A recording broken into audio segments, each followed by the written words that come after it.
It's not a victory Monday, but the sky is not falling either. I'll explain.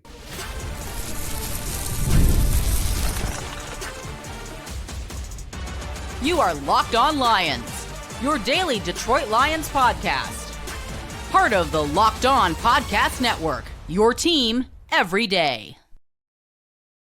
All right, here we go, everybody. Matt Dery with you. It's another week of Locked On Lions right here on the Locked On Podcast Network, your team every day on a Monday, November 3rd and a Tuesday, November 4th. Thanks for making us your first listen. Thanks for checking us out wherever you get your podcast. That includes on our Locked On Lions YouTube channel. Do not forget, find us, Locked On Lions, on all social media platforms, including all you TikTokers out there, Instagram, Facebook, wherever you get your podcast. Today's show is brought to you by our friends at FanDuel. Right now, new customers can bet just $5. And if your bet wins, you'll get $300 in bonus bets to use across the app. Appreciate all of you being with us. Yes, Lions were awful yesterday. And nobody is sugarcoating the 27-24 home defeat at the hands of the Minnesota Vikings to drop the Lions to 5-3. I'm going to sit here today and give you all sorts of things to discuss, including the PFF grades, trade deadline possibilities for tomorrow at 4 o'clock, some injury updates, not good news on Christian Mahogany, on Christian Mahogany. Keep mixing up Mahogany and Tate Ratledge today. But I want to start with this. Matt Dery with you. Great to have you along. It's an awesome Monday. I'm recording at like 5:30. It's already dark outside. I'm depressed. But with that being said, let's everybody take a deep breath. Let's everybody relax. Yesterday sucked. Yesterday was bad. All right. The Lions were poor. Poor special teams, poor offense, poor defense, fumbling, allowing kick returns. All this stuff took place on Sunday, and the Lions did not deserve to win that football game. With that being said, what did we say at the start of the year? When we grabbed the schedule, we grabbed the Lions schedule. What did we say at the start of the year? This thing is murder. They will not win 15 games. They might not win 12 games. This is going to be a tough road to hoe. And they're sitting now at 5-3. If the playoffs started today, they would be the 7 seed. They would have the tiebreaker over the Bears. Touchdown Bears. They have a long way to go. I was seeing my man, Mike Vanderpool, Heart of a Lions fan, today on his Facebook page. I saw him say, Dan Campbell keep saying we got to fix things, and we're not fixing. They've not played well recently. Week 1 was a clunker. Yesterday was a clunker. When they lost to Kansas City, not a good performance, but the Chiefs were in dire straits and needed that game more than the Lions. The Monday night game against Tampa Bay, the offense still had its issues, but the defense stepped up. And as I told you last week, and I reminded you on yesterday's show, I knew the secondary would not be able to hold up with all of these injuries the same as it did 2 Mondays ago. I don't like how they came out of the bye. They looked like a team that had just gone on vacation. They looked very similar to last year's playoff loss to the Commanders. But guess what? Lions have 9 more games to play. They're still a very good football team. This Sunday, they are already 7.5, according to our friends at FanDuel, 7.5-point road favorites against the Commanders, who will be starting Marcus Mariota at quarterback, receiver for the season. Terry McLaurin is out. The Commanders they're a mess. And their head coach, Dan Quinn, had their quarterback on the field in a 38-7 blowout last night, getting their doors blown off of them by Sam Darnold in Seattle. And boy, Seattle looks good. And today Quinn apologized and said, I messed up. I should never have had Jaden Daniels out there because it looks like his left arm is dislocated. Why he was out there in a 31-point blowout. That's an old Stoney bit, Mike Stone. He used to scream and holler when starters were out there too long. Daniels got thrown to the ground, landed on his left arm, and he's going to be out a while. So that game, which looked very difficult on the schedule back when we went through schedule release in May, now Sunday at 4:25 against a very struggling Commanders team, doesn't look so difficult. The Lions have got to take care of business. This is still a good team. And now it is on the coaching staff to make some adjustments and to coach these guys up better. And it's time for the offensive line, for as banged up as they are. Decker, banged up, says, man, my knee, my shoulder. Decker's a mess. Somebody's going to have to play left guard because Christian Mahogany is going to be out a while. Graham Glasgow continues to struggle at times. Wasn't the best game for Ratledge. Panay Sewell's banged up. That's the group that sets the tone. They've got to play better. Yesterday was inexcusable. And I got news for you. The coaches yesterday, led by John Morton, the Lions offensive coordinator, who I think has done a nice job this year. That was his worst game coaching this year. No adjustments made against the Vikings blitz. No hot reads. No blitz beaters. Nothing again down the field. It was a poor game plan and a poor job of adjusting. But it's one game. We said at the start of the year this schedule was going to be tough. If I told you at the start of the season, and I'm not playing the Andy Dirks, hey, golly gee, what's the start of the year? Andy Dirks. I'm not playing that game. But I am saying, would you take 5-3 right now? The answer is yes. But they've got to win Sunday. I'm going to have a much different tune and a much different tone if this team lays another egg on the road on Sunday at 4:25 in a stadium that I got news for you is going to have a ton of Lions fans in it. That stadium emptied out last night, and it was like Seattle. I mean, there were a lot of Seahawks. The 12s were in full force out there last night. So Lions have no excuses. They've got to win this week, and they're playing an inferior team led by Marcus Mariota and Bill, the running back. And almost said Redskins. The Commanders are going to make some moves tomorrow. They're going to dump players because they should. They're done. They're cooked. If they don't have Jaden Daniels, they don't have a chance. Dan Quinn apologized today and said he made a bad move. I appreciate him doing that, but that was coaching malfeasance last night. So Lions need to just get better. And they've not lost 2 in a row under Dan Campbell in 3 years. And they've got to start executing. And the third down situation is absolutely atrocious. Our crack research staff hit me up today with this text message.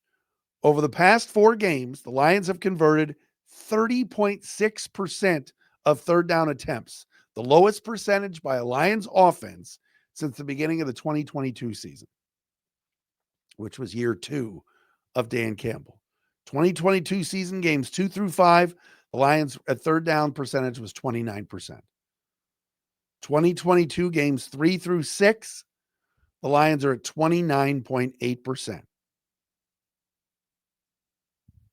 And now over the last 4 games, so games 5 through 8, the Lions are at 30.6%. That ain't going to get it done. And on third and long, they finally, after going 0 for their first 20 or 21 yesterday, they finally convert on a third and long, 3rd and 10 or more. And David Montgomery fumbles. Those are the kind of mistakes this team normally does not make. And it's got to improve. But you know what? There's a lot of talent on this team. Jahmyr Gibbs had an off game yesterday. Jahmyr Gibbs is still one of the best, if not the best running back in the game. All right. Amon-Ra St. Brown, J-Mo, Laporta, Jared Goff, Panay Sewell. These are really good football players. Aiden Hutchinson, who got buried on that last play before the Vikings took a knee. These guys all got to step up, and I have a feeling they're going to. I think this team will be just fine. I do. But there are PFF grades that we have to read. We will do that coming up next. Matt Dery with you on a Monday edition of Locked On Lions. Today's show is brought to you by our friends over there at Peloton. Look, folks, it's time to break through the busiest time of the year with a brand new Peloton cross-training Tread Plus that's powered by Peloton IQ. It's Peloton's most elevated technology and equipment yet that gives you real-time guidance, and it gives you endless ways to move, whether you want to work out by yourself or if you want to work out with your favorite instructor, like my personal favorite, Alex Toussaint. He always gets me fired up to tackle the day. And the thing I like about Peloton, it helps me achieve more in less times. They have features that help you plan, stay motivated, track your progress, and Peloton IQ also provides personalized workout plans and recommendations. That's something that I use right now during the busiest time of the year covering the NFL. They plan my workouts for me based on my mood, my vibe, and also my favorite instructors. So make sure you check it out and use it, because it also helps you correct your form in real time, and it maximizes your reps. It counts your reps so that you can do it smarter, safer, and more efficient. Let yourself run, lift, flex, push, and go. Explore the new Peloton cross-training Tread Plus at onepeloton.com. And Locked On Lions today also brought to you by our friends at Supply House. We were telling you about Supply House yesterday with the when the opening whistle blows on a new repair. Get your crew moving with Supply House. Order today and see parts on your doorstep tomorrow. Over 280,000 plumbing, HVAC, and electrical items from the most trusted brands in the business. Then real-time inventory and honest lead times keep you from punting projects, while their industry-leading customer service always has your blind side covered. Their Trademaster perks like priority shipping and dedicated support make the whole process smoother. Join the free Trademaster program today and score serious perks like priority shipping, lower prices, and a dedicated support line. Visit supplyhouse.com to sign up for free and use promo code SHNFL5 for 5% off your first order. That's supplyhouse.com. Real people, real service.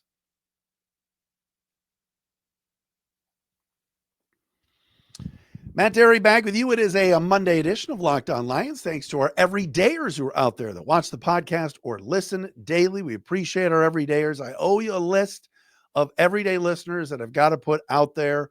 Was talking to my guy Ethan Baker today, the mayor of Troy, huge Lions fan. Jim Deutsch as well.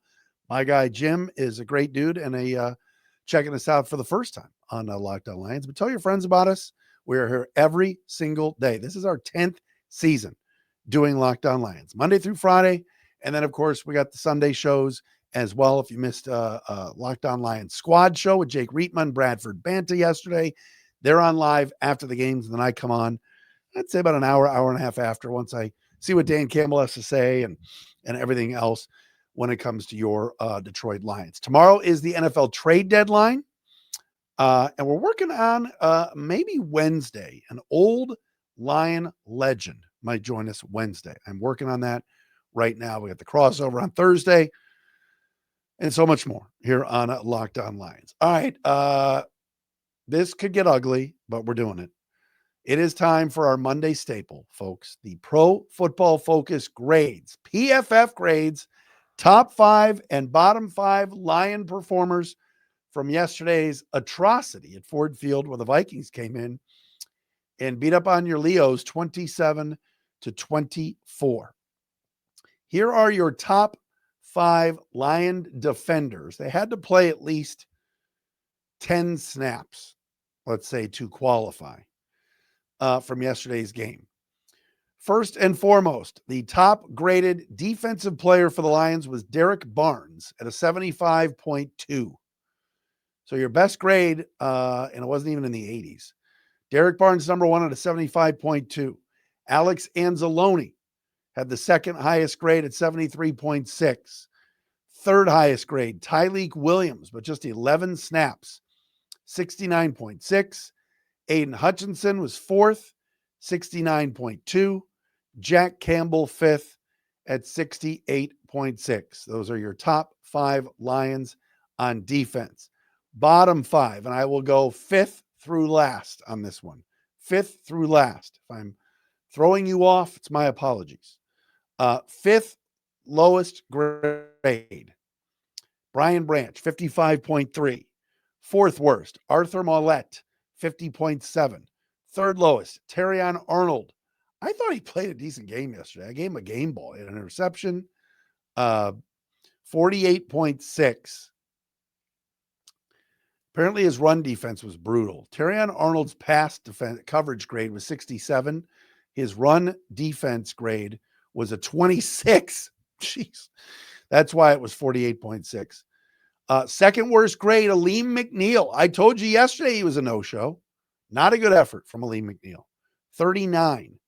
And Amik Robertson, dead last, 36.1. Ouch. Those are two of your better defensive players, too. Amik and Alim did not come to play. All right. Your top 5 Lions on offense from Pro Football Focus yesterday. Let's go 5th to 1st. 5th highest grade, Jamison Williams, 67.6. 4th best, Amon-Ra St. Brown, 70.2. Jared Goff, 72.4. 2nd highest, Sam Laporta, 82.1. And the best graded Lion on offense yesterday, it's like this every week, Penei Sewell, 84.5. Not Penei Sewell, Penei Sewell. And if you know who I'm talking about, please, whatever. I'm going to get myself in trouble. All right. As far as the lowest graded Lions yesterday on offense, 5th worst grade on offense was Jahmyr Gibbs, 51.9. Really struggled blocking. Brock Wright, 51.7. Taylor Decker, 48.6. David Montgomery, 46. And Graham Glasgow, I told you was bad, 44.9. Lowest graded Lion on offense. So those are your top 5 and bottom 5 Lions from PFF on offense and defense from yesterday's loss to the Minnesota Vikings. And boy, this division is crazy right now. Green Bay is 5-2-1. The Lions are 5-3. The Bears are 5-3. And the Vikings are right there at 4-4.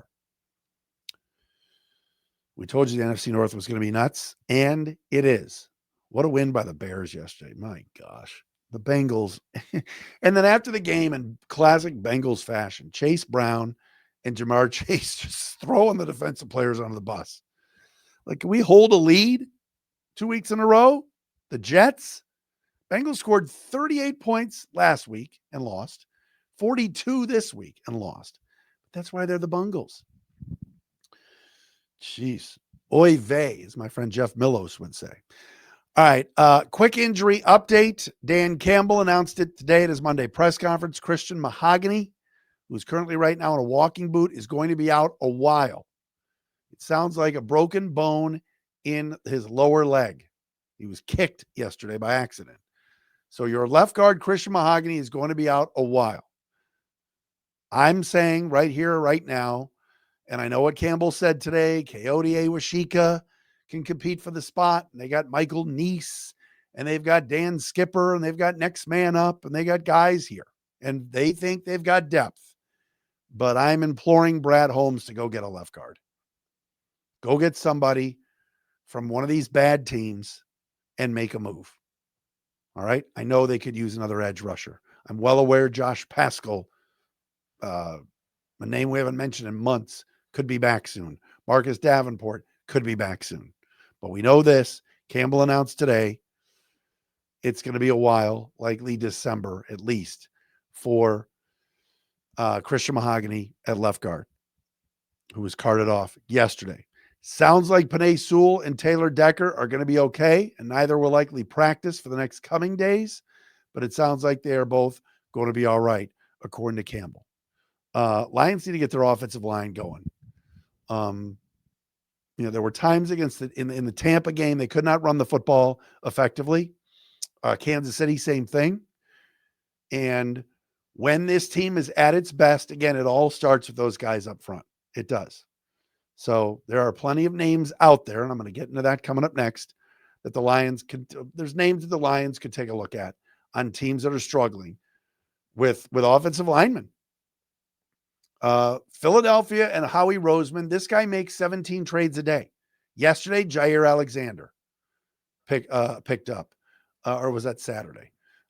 Today, Jalen Phillips from the Dolphins going to Philadelphia. Eagles need edge rushers. They go out and trade for Jalen Phillips. Brad Holmes has to do something. All right. I know what Dan Campbell said the other day. We like our roster. We're not sure they're going to make any moves at the deadline. I know there's a lot of roster gymnastics and the cap and everything else. But if this team is serious about making a run and the Super Bowl window is there and it's open, you have to add and you have to show your fans that you want to add to make this roster better. God bless Coyote Awashika and Skip and Nice and anybody else that they have for depth along that offensive line. All right. What's the old phrase? Yeah, no. Go get somebody. Make a move. And I'm going to give you some names of some players and what I think is going to happen. There's a lot of people are throwing out Joel Bitonio's name, and I'm not seeing that.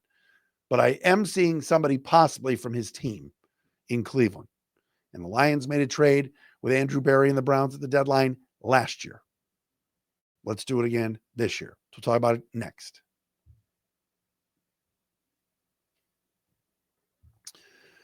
All right, ladies and gentlemen, Locked On Lions for today is brought to you by our friends at FanDuel. Yes, Cowboys, Cardinals, Monday Night Football tonight. What's going on in Arizona? They're abysmal. Want to put some money on the game? You can do so at FanDuel. Plus, the NBA is back. No better place to get in on the action than FanDuel, the official sports betting partner of the National Basketball Association. If you've missed the start of the game or you want to ride the hot hand, FanDuel has live bets on everything from who will score next to fourth quarter comebacks. Plus, you can even combine your live bets into a same-game parlay for a shot at a bigger payout. It keeps every game exciting, especially when your team's making that late push. Right now, FanDuel is giving new customers $300 in bonus bets when your first $5 bet wins. So head to FanDuel.com to sign up and play your game with FanDuel, the official sports betting partner of the NBA.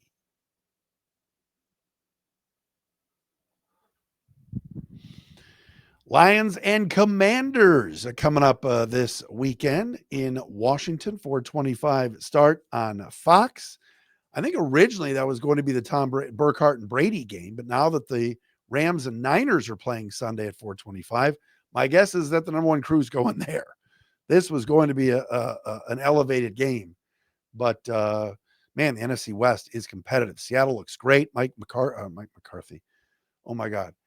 Mike McDonald looks great in Seattle. Niners are playing well. And Stafford, by the way, our boy Stad Padford, is balling out with the Rams. He and Puka Nacua have something special. And hey, what do you know? They throw down the field with the Rams. Stafford throws deep 5-6 times a game. Can we get some of that here? Please, I'm begging you. All right. NFL trade deadline tomorrow at 4 o'clock. Who is out there?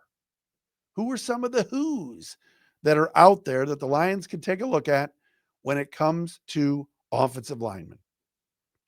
Now that Mahogany is going to be out a couple months, or at least 6 weeks. First and foremost, a lot of rumors about Kevin Zeitler. I've seen that name 1,000 times. Yes, the Tennessee Titans blow. They are bad. They are 1-8.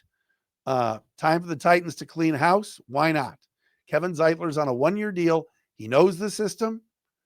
If the Lions were to bring Zeitler back, he's always played right guard, though. Could you move Ratledge over to the left side? We'll see. But Kevin Zeitler is a name to keep an eye on. He knows the system. He was here last year. Here's a good question, though. Would Brad Holmes bring back a guy that he didn't bring back this offseason? Would it be almost like admitting a mistake? That's sometimes how GMs think. I've also seen the name of one Joel Bitonio, 34 years of age with the Browns. There have been rumors for the last 2 off seasons that Bitonio was going to retire, but he has come back. From what I'm being told and from some of my sources on this, Joel Bitonio is a Southern California guy who wants to likely finish his career as a Brown. He has been there since he was drafted in the second round like 12 years ago. He's been a staple there and a captain. The Browns are terrible. Would they deal him? Yes. But would he be more of a fit and would he want to go out to the West Coast? The Chargers lost Joe Alt for the year. Would they want to go get Joel Bitonio? I think a better fit and a bigger possibility is Wyatt Teller, the right guard for the Browns. Teller's a little bit younger. He's 30 years of age. PFF grade around 65 this year. Hasn't played as well the last 2 years as he had played in previous, but keep an eye on the name Wyatt Teller. That could be a fit for the Lions. More of a right guard, but could play the left side.